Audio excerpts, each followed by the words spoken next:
Mandated alternative energy is a potential problem for cities, as they have limited or no budget for energy.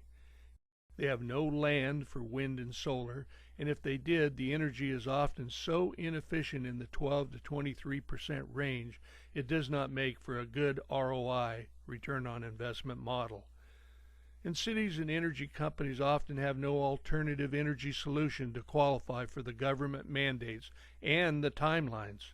As a result, they have no green credits, and their energy costs are rising along with the continued increase in regulatory restrictions. That's the problem.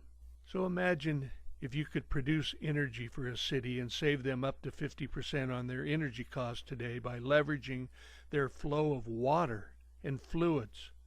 Do you think a city would get a 50% savings financed? Well, of course. And they could create a revenue center by selling back to the grid their excess energy that they generated from the flow of water. How? Install our inline hydro technology turbines and start using our patented inline turbine blades and electromagnetic generators for your macro energy systems. Imagine if you didn't need wind or solar to produce energy and you could use the flow of fluids in your existing infrastructure like water and oil and gas to make up to 5 times more efficient energy than wind or solar for a city or a hotel or a water district, etc.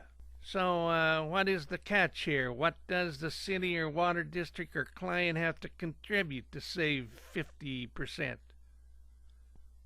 The answer, simply a gravity-fed 18-inch water pipe, or larger if you want, and a fluid velocity of 6 miles per hour or greater. So just imagine if you could insert a new patented and atomic fused and curved paddle blade, which is harmonic balanced and can run off the flow of fluids from a water pipe, an aqueduct, or even a river to produce up to 75% efficient energy versus wind and solar at 12 to 23% efficiency. Yeah, but water and fluids are corrosive, so the efficiency of the blades diminish from day one, actually, and have a reduced shelf life. Well, those fused blades represent a cutting-edge technology that extends the life cycle of the hybrid metal and reduces the corrosion by an order of magnitude. Interesting. So, what about the carbon footprint of this monstrosity? I mean, a city does not have acres to build another white elephant solar plant out there, so today solar and wind, they kind of take up acres and miles of our horizon. This inline hydro turbine system has a footprint of only 400 square feet. Let's just view a city or even a large hotel and assume they have an 18-inch diameter pipe and oil, or water, or gray water for that matter, any kind of fluid flowing through the pipe at a velocity of 6 miles per hour or greater, and they had good head pressures. And the result? Then you could create megawatts per hour of generating stations every mile on that pipeline or that water pipe if you so desired. Sounds great, but, well, if you insert anything in the middle of water flow and you create back pressures, as you know, that's a problem. There are laws of thermodynamics and physics that apply here. The systems I've seen in the past create upwards of 10% back pressure sometimes, and that's not acceptable.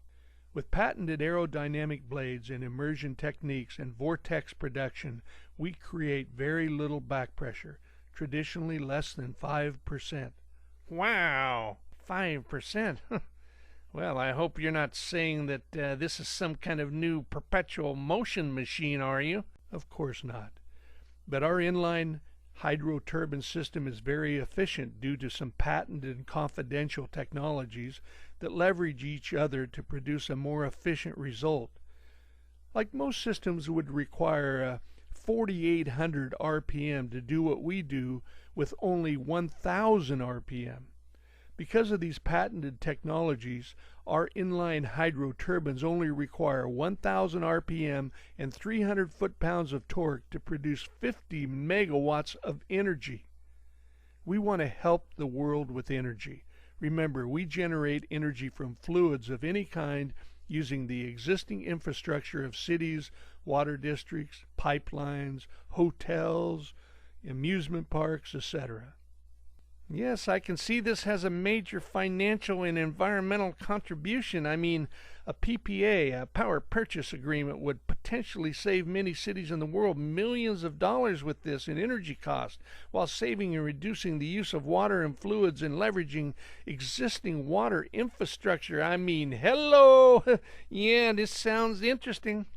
We are interested in satisfying you and are assisting you with your mandated alternative energy requirement and with your green credits, reducing your carbon footprint, of course, and helping you with up to a 50% savings on energy cost and creating a revenue center for you with both excess energy sales and tax credits, all by using our existing infrastructure.